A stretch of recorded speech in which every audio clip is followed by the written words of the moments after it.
So yun, no, mga katuba, yun, pasya lang tayo dito.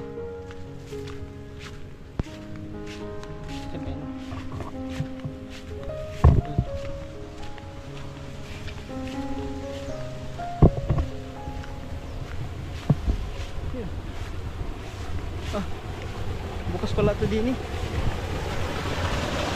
Dito kami nangawil kahapon.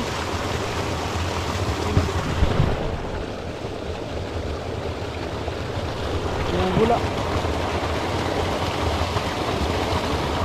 At nabula, no? Yun ang bubula yung tubig. Dito nang gagaling sa loob.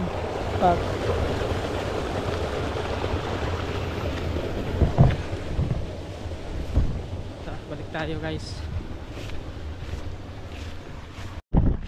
So yun ang ilog ngayon, mga katuba, no? Yeah, medyo mababa ang ilog ngayon gawa ng low tide. Okay, pabalik na tayo. Doon lang, dinig na lang natin doon yung ano, yung palaisdaan sa kabila.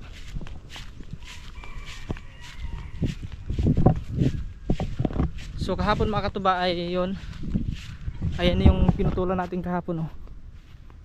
Ayan, yung ganda talaga ng tanawin dito. Yun ang nanalo sa may palaisdaan, ganda. So yun, mga katuba, at yan, so isang magandang hapon sa atin lahat, at magandang umaga o gabi sa masulok ng mundo. Yan, isang mapagpalang araw po sa atin lahat. At yun, alam ko po maraming nagtatanong at maraming nagko-comment doon about sa yun kay Mami, no? So para maano na kayo, para matigil na kayo sa katanong, no? At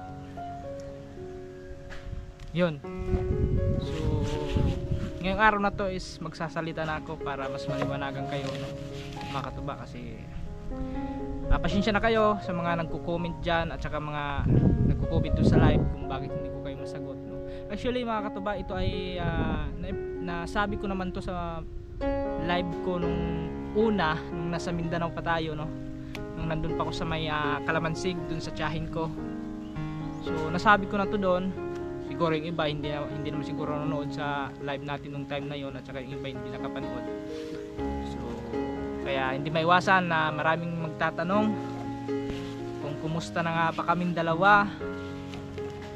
Mga comment doon, bakit hindi na daw nila nakikita si Mami, hiwalay na ba daw kami.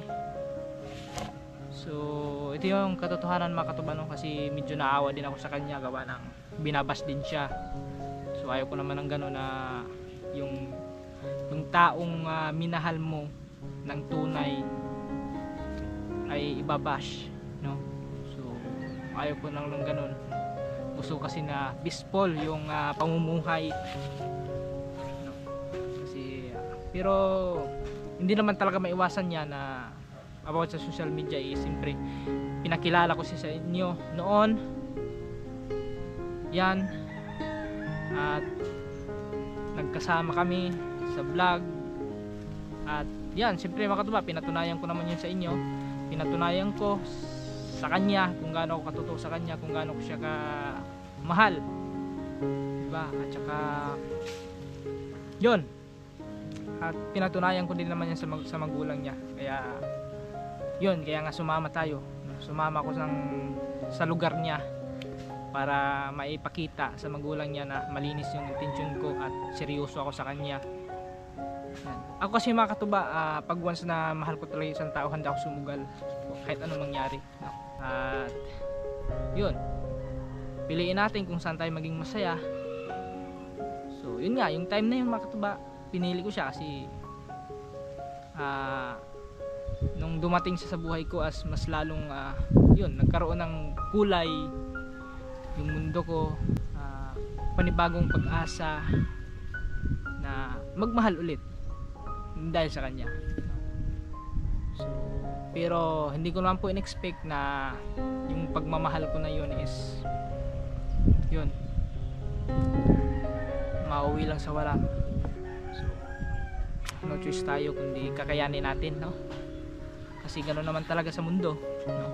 May dumadaan sa'yo pero hindi naman nagtatagal. So actually mga katuba, marami nagsasabi na dapat daw mas binibigay ko na lang yung attention ko sa anak ko, yung suporta ko sa anak ko.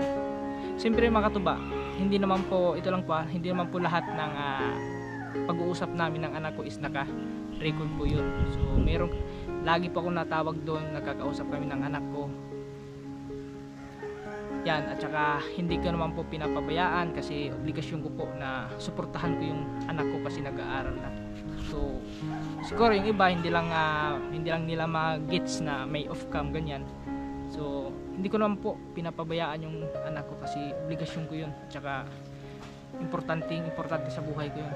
At saka yun yung naging inspiration ko din yung anak ko na ayan, na magpursige, no? Kahit yung iba ay wala nang ganang manood sa atin kasi ganto ganyan, boring na ganyan. Pero ayos lang yan mga katuba, basta importante is yan, gumawa lang tayo ng tama at saka hindi tayo naninira ng tao at hindi tayo nanlalamang ng ating kapwa. So at saka buwang tiwala ko sa Diyos na sa mga nangyari ngayon, baka may plano yung Diyos sa akin na baka mas higitan pa, no, yung lungkot na naramdaman ko ngayon, no? So inaamin ko malungkot ako kasi yun sa mga pangyayari, no, na yung gusto ko lang naman sumaya, no? Yung may makakasama hanggang sa pagtanda, diba? Yun lang ang hangad ko sa buhay, mamuhay ng simple, mapayapa. Yun nga, maraming tatanong kung kumusta na nga ba kami. So yan, dito ko na po sasabihin sa inyo yung mga katuba para maging okay na ang lahat, no? So actually mga katuba, bali saglit lang, mahigit 2 buwan na kaming hiwalay ni Mami, ni DC. So mahigit 2 buwan. So nagkahiwalay kami nung July. Yes, July kami nagkahiwalay noon. Yun. So umabot na sa punto kasi mga katuba na parang hindi na kami nagkakaintindihan. No, puro na lang kumbaga parang nagiging apoy na kaming dalawa. Ganto ganyan.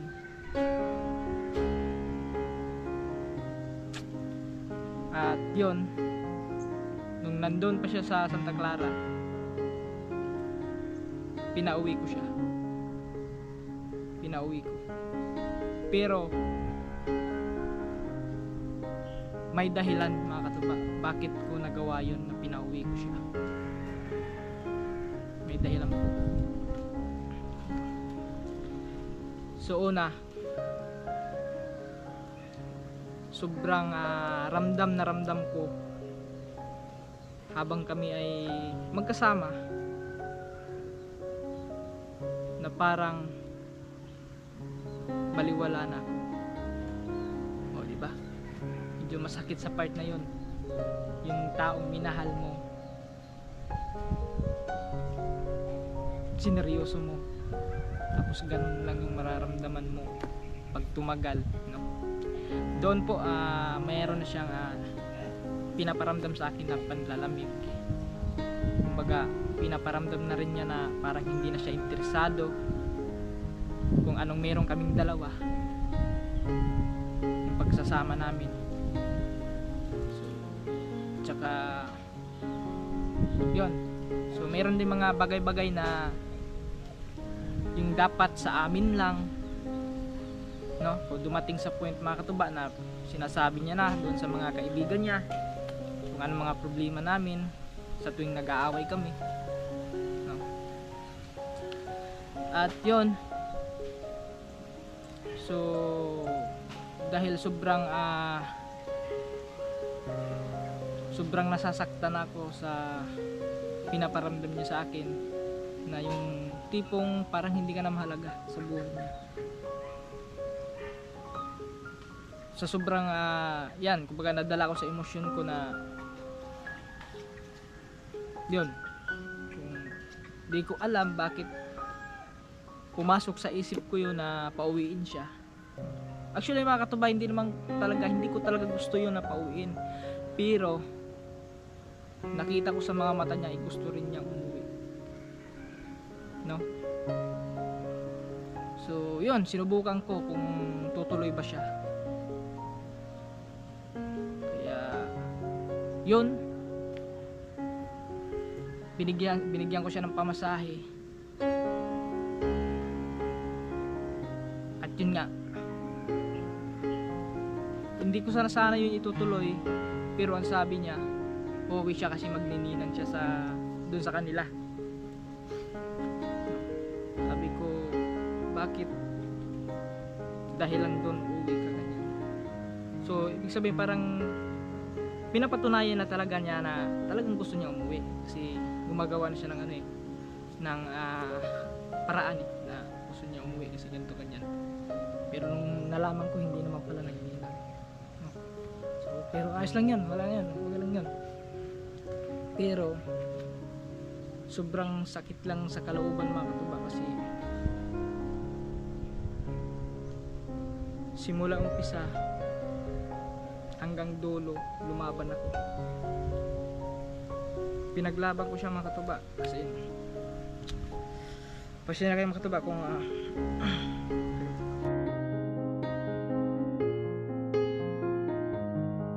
kahit mismo magulang niya alam niya yun. Maraming mga nangyayari na hindi maganda, no? Pero hindi ko nasasabihin dito mga katuba, kasi or ano lang yung private na lang yung mga pangyayari, no? Pero kahit ganun yung nangyari mga katuba, madaming pagkakataon, no? Madaming lumabas na mga hindi magaganda na dapat dati pa iniwanan ko na siya, no? Pero alam nyo mga katuba, dahil alam nyo naman, kasi akong klaseng tao is mapagmahal, no? Hindi basta-basta sumusuko, no? Kasi habang may buhay, may pag-asa naman na magbago, di ba? So mas pinili ko pa rin mag-stay, no? Kasi yun, andito na tayo, pinasok ko na tong relasyon na to. So ayaw ko ng atrasulong. Gusto ko patunayan sa pamilya na seryoso ako, at hindi sila nagkakamali na yun, ng tao na minahal yung anak nila. Kaya yun, nung umuwi na siya mga tuba, nagkataon din yun na lumaot din kami nun. Tapos nung umuwi na kami nung August kami nakauwi nung galing laot, walang signal naman doon. So bali almost 2 weeks wala akong paramdam sa kanya kasi walang signal. At yun, hanggang sa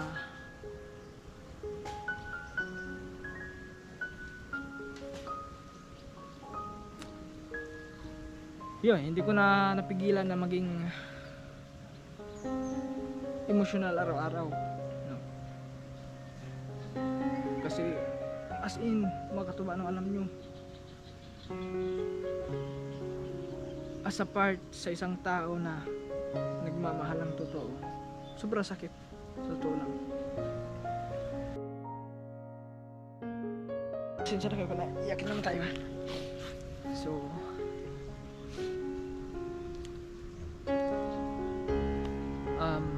tiniis ko lahat ng sakit.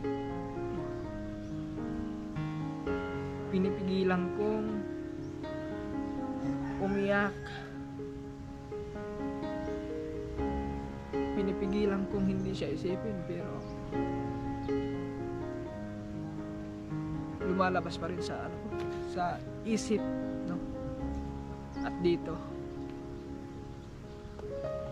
So yun,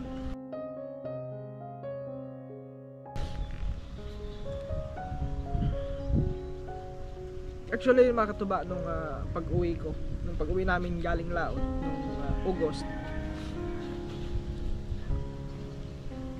as in nag-chat ako sa kanya na humingi ako ng sorry, no? Humingi ako ng sorry sa kanya na sorry kung ganito ganyan na pinauwi kita. Humingi ako ng sorry. Tapos nung time na yun parang gusto kong ayusin yung relasyon namin. Baka siguro hindi pa ako yung tamang tao para sa kanya.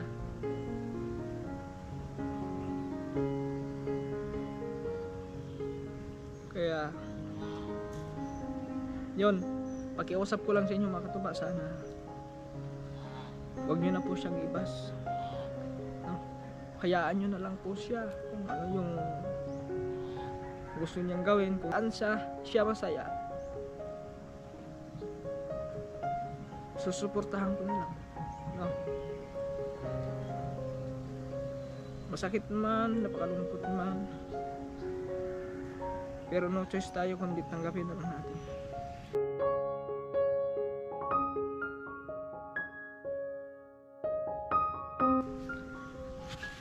Tanggapin na lang natin yung katotohanan na yung taong minahal natin ng lubusan, minahal natin ng totoo, pinili natin na ayaw na sa atin.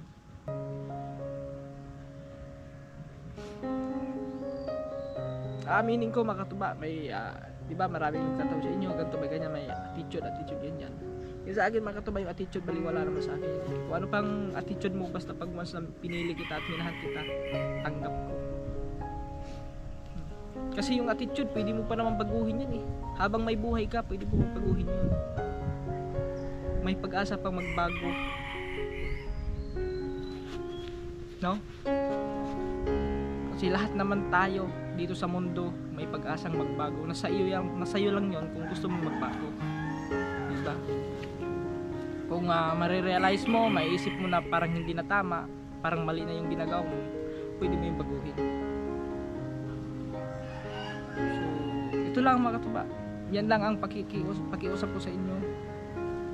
Huwag nyo na po siyang ibas, kasi kahit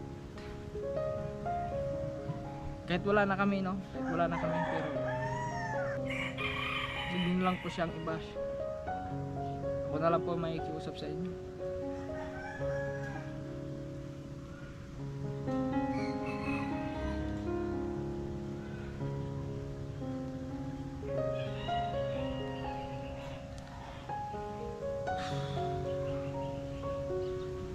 mahirap man, as in mahirap.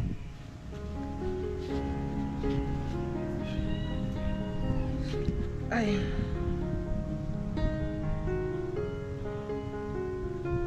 kumbaga parang ano, hindi ko na mapigilan maluha kasi parang puno na yata yung ano, parang puno na yung sakit na naramdaman.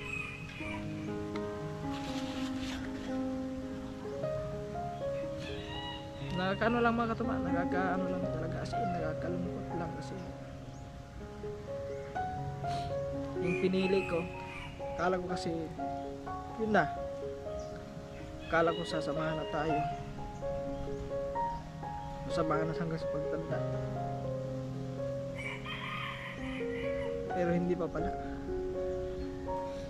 Pagsubok pa pala na dumating sa atin.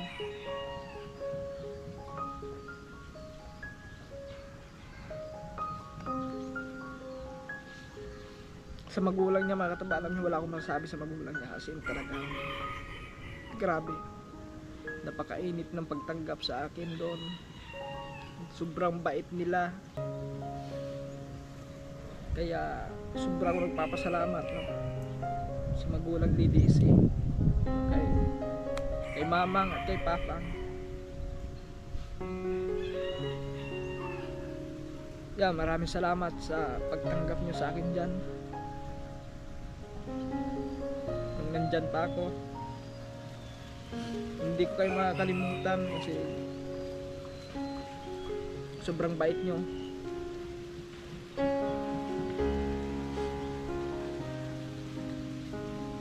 Parang sariling anak din yung turing nyo sa akin. Maraming salamat po.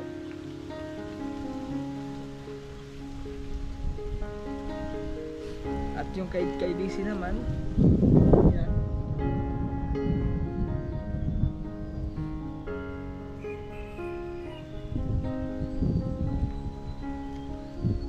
Yun. Sana mahanap mo yung taong kaya kang mahalin ng buo at ipaglaban.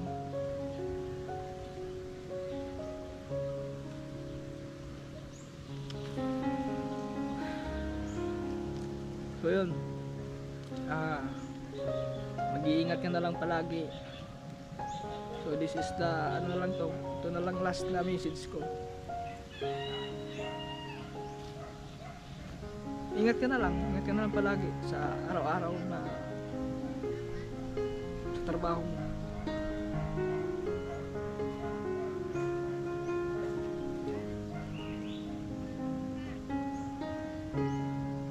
Sana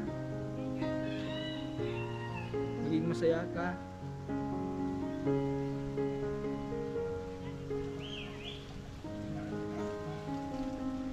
Kung mag-alala, magiging maayos din ako. Ayaw kong umiyak, pero pati hindi ko napipigilan. Hindi ko mapipigilan maluha.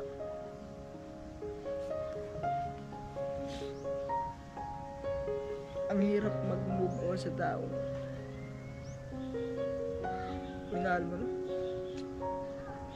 Pambira.